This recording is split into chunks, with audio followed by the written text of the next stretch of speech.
Maravilha, foi no esporte. Brasil 2, Chile 1, Chile 1, Brasil 2. Vitória de virada, apenas a 4ª vitória do Brasil nas eliminatórias em 9 partidas, 9 rodadas disputadas. Geode, Vitor Birner, Paulo Calçade. O Brasil começou o seu jogo na 7ª colocação.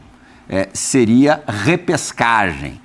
À frente apenas, portanto, de 3 adversários após os primeiros jogos desta 9ª rodada. Paulo Calçade, e aí, na casa do adversário, tudo bem que é um dos piores Chiles já vistos.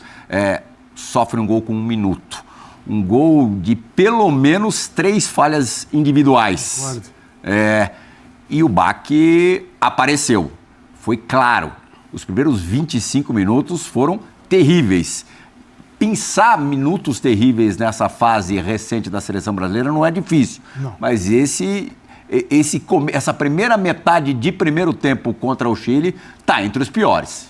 Olá, Plihal, seja bem-vindo aqui no Linha, fã de esportes também, um grande abraço. E o Brasil pulou para 4º. Entendeu? Tava tudo um horror. Eu vi essa data FIFA exclusivamente pelo viés do resultado.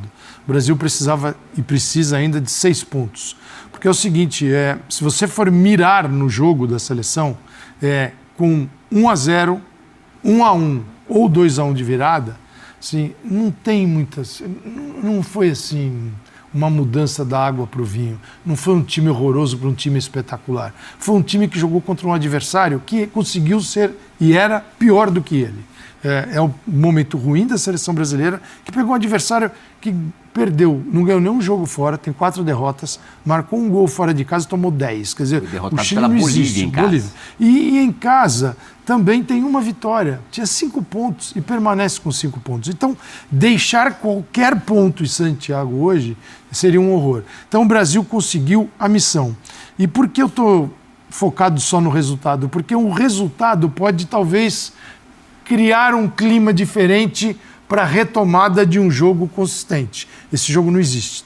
Existe assim, tira o Savinho, põe o Luiz Henrique, tira esse, põe aquele, e vai vendo. Tentativa e erro. Eu era super favorável à entrada do Igor Jesus, mas o Endrick, a fila é do Endrick. Cara, para quem está precisando do resultado, não tem fila, tem a necessidade. E para mim o Igor Jesus foi uma escolha perfeita. Mas é um Brasil que conseguiu aquilo que precisava, o resultado. O jogo não conseguiu ainda. O jogo, talvez com 2 resultados favoráveis, a gente possa encontrar. Mas é uma seleção, sim, que hoje não tem condição de ganhar nada. Levemente, Vitor Birner, boa noite. Melhor, superior do que apresentou contra Equador e Paraguai na dobradinha anterior? Primeiro, boa noite, Plihal. Obrigado pela abertura tão generosa quanto exagerada. Boa noite, professor Calçade, Jean, aos fãs e aos fãs do esporte. Não. Fica de olho aí, Ronaldinho. Não acho que foi... Foi na mesma batida? Eu acho que sim, porque isso tem muito a ver com a incapacidade do Chile. O Chile dificilmente vai para a Copa do Mundo. O Chile e o Peru, próximo adversário do Brasil, são seleções muito fracas. A única coisa boa dessa atual eliminatória no que diz respeito à competição, talvez fosse manter todo mundo vivo até o final. Até o último, já que quase todo mundo vai. E nem isso vai acontecer, né? Nem isso vai acontecer. E hoje, assim, é muito fácil a gente identificar problemas na seleção. E é difícil a gente achar virtudes. As virtudes, para mim, tiveram muito mais a ver com algumas atuações individuais, em especial do Savinho. Que, no final das contas, quando a seleção não construía coletivamente, dá bola no Savinho e ele deu muito trabalho ali, sobrecarregou o lateral esquerdo chileno de faltas, tomou amarelo, obrigou o treinador do Chile a trocar o seu lateral. Você acha alguma coisa ali boa? O Igor Jesus, obviamente, porque nas raras chances, ou na rara chance que teve, fez um gol num momento difícil, e aí tem a coisa da camisa da seleção. Mas tem uma coisa que me preocupa muito, eu acho que a seleção vai demorar para criar. Essa seleção não tem líderes que sejam essenciais, porque o Brasil toma um gol no começo do jogo nas costas do seu líder principal, que é o Danilo, numa falha que ele está olhando o jogo. Ele não tinha ninguém para marcar, ele só tinha que estar marcando o jogador que estava nas costas dele. Do lado do seu zagueiro, que é o outro líder da seleção, o Marquinhos, numa falha, não é uma grande falha, mas é uma bola defensável do seu goleiro, que é... Não é grande falha? É uma falha. A grande falha, é uma falha.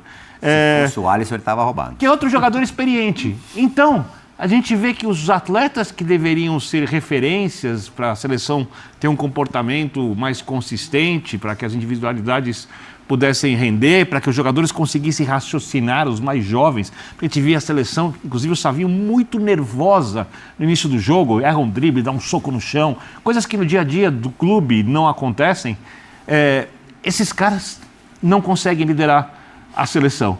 E aí, fica na mão de um monte de jogadores jovens e um treinador que, por exemplo, está procurando os volantes. Porque eu falo assim, trocou os volantes do primeiro para o segundo tempo. Nenhum deles jogou muito bem. Qual volante ele tem que convocar? Quem ele tem que colocar ali? E os jogadores nos clubes jogam bem. Então, são tantas questões problemáticas que não dá para elogiar uma vitória contra o Chile, como disse Calçade, importante que ganhou e quem sabe gere alguma coisa anímica para que a seleção melhore um pouco. O jogo contra o Peru é um jogo muito fácil. Né? Agora, eu não estou esperando um grande desempenho. Ainda em cima do que disse agora o Birner, Jean Oddi, boa noite, meu amigo, a gente percebia, principalmente nesse momento crítico do jogo, a primeira metade do primeiro tempo, a falta de líderes / referências. Aquele cara para chamar um pouquinho o jogo, para tentar que a bagunça não fosse tão grande. E não existe esse jogador no grupo que está para esses 2 jogos com o Dorival, e não me parece que exista fora também, né? A não ser que o Dorival recorra a jogadores que ele ainda não chamou, os caras mais da velha guarda.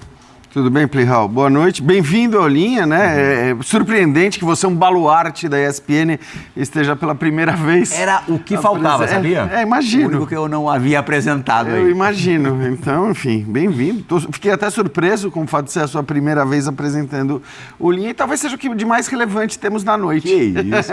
Obrigado. Não, porque, sinceramente, cara, entra jogo, sai jogo da seleção brasileira e aí não tem a ver só com a seleção brasileira, mas tudo é de uma irrelevância tão grande, né? A gente se esforça para tentar apontar relevâncias nesses jogos, mas assim, seja nesse caso de hoje, pelo nível baixíssimo do adversário, que time fraco que tem o Chile, então, seja pela fórmula insossa de disputa, como você disse, talvez a única coisa boa fosse chegar ao final da disputa e tá todo mundo na briga, mas nem isso vai acontecer, então é um negócio que realmente nem a vitória me parece algo muito relevante, porque alguém acredita que o Brasil possa mesmo ficar de fora. Então, do ponto de vista da pontuação, sinceramente, é pouco relevante. Mas lembrando, Jean, eu concordo contigo que quase terminou empatado contra a seleção do Chile.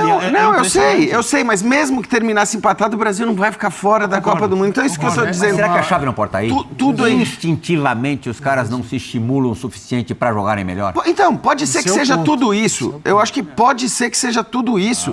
Mas o fato é que tem sido muito irrelevante. Tem sido muito irrelevante falar da seleção brasileira, falar dos jogos, então, seja pelo nível do adversário, seja pela fórmula, seja pelo que foi o jogo, para não ser muito mal-humorado, né? E eu acho que se alguém chamou a responsabilidade, se alguém tentou, esse alguém de fato foi o Savinho, um garoto de 20 anos, mas para não ficar... Ele é fominha, mas é melhor assim do que ser Mas nesse caso, agora, só para não deixar passar, se é para apontar alguma coisa relevante, vou apontar como relevante o Botafogo. O Botafogo nesse estado iluminado, porque com o Igor Jesus, que não podia fazer muito mais no primeiro tempo, a única bola que chegou para ele foi muito bem para colocar nas redes e depois o Luiz Henrique entrando no segundo tempo, necessariamente... em poucos minutos e dando a vitória ao Brasil. E fez uma bela jogada no segundo gol, mas não necessariamente é uma boa notícia pro botafoguense. Não, claro. Porque a dobradinha de novembro, a data FIFA de novembro, não dá espaço no calendário do Campeonato Brasileiro de parada. O brasileiro não vai parar na data FIFA de novembro. E é improvável que os dois não sejam convocados, né? Eles não podem ser convocados. Tá bom. Mas essa é uma história para depois. Se eles forem bem na terçação, duvido que eles não sejam convocados. Eles merecem, olhando para a seleção, eles têm que ser convocados, mas eles olhando... provavelmente querem. Mas olhando por quem deve ter a prioridade, que é o clube que paga o salário, que investe, que trabalha no dia a dia, que projeta o atleta, que o leva à seleção brasileira, eles não podem ser convocados. Veremos. Se o Botafogo tiver... Não, eu até acho que você, tá? Você falando que eles não podem ser. Chega pro treinador que está na corda bamba, essa é uma rodada extra daqui, é uma rodada pro Dorival ficar no cargo. Sobreviver. Se ele perde pro Chile ou empata. Porque assim, o Peru fora de casa tem um empate, 3 derrotas. O Peru não marcou gol fora de casa nas eliminatórias. Em 4 jogos levou 5 e não fez gol em ninguém. Ou seja, tem um empate 0-0 que lhe deu 1 ponto. Então assim, não dá para ter problemas contra a seleção peruana. Mas, calma, né?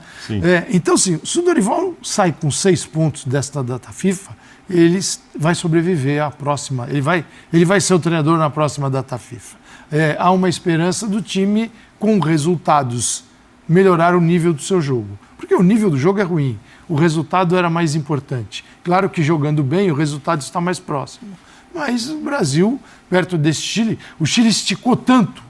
Aquela geração que ganhou a Copa América, 2, esticou tanto, que o dia que rompeu, a corda estourou, não tinha ninguém para colocar. Né? Ele não preparou nada porque ele foi. Rompeu antes de 18, porque o Chile não vai para a Copa de 18. O último momento do Chile em Copa do Mundo foi o chute do Pinilha no travessão. É um negócio do Mineirão. É assustador. Então agora, obviamente, eles vão ter trabalho, porque ele não é um país que brota jogador. Você pegar o banco do Brasil, os que não jogaram, é melhor que a seleção chilena que entrou em campo. Cara, mas isso assim, é impressionante, porque não é nenhuma questão de eles não formaram um time. A questão do Chile hoje é que você olha, ele não tem jogadores à disposição. Se você fui pegar os convocados todos, você olha para a seleção brasileira, tirando o Igor Jesus, dos que começaram a partida, todos atuam nas 5 principais ligas do futebol europeu. Sabe quantos convocados das 5 principais ligas do futebol europeu? E eu falo delas porque onde estão os principais jogadores do planeta. É uma referência. É o melhor termômetro possível. Sabe quantos jogadores do Chile nessas 5 principais ligas? 1. O Maripán, o capitão do Chile, o zagueiro, que atua no Torino. Não é que o cara é um que atua no Manchester City, não, ele joga no Torino. Então, assim, de todos os convocados, o Chile tem 1 jogador que atua nas 5 principais. Fala, galera! Fazendo aqui um react a este excelente vídeo, que com certeza traz uma polêmica muito boa. Mas antes, peço que deixe seu like, se inscreva no canal e deixe seu comentário logo abaixo. Quero saber o que você pensa.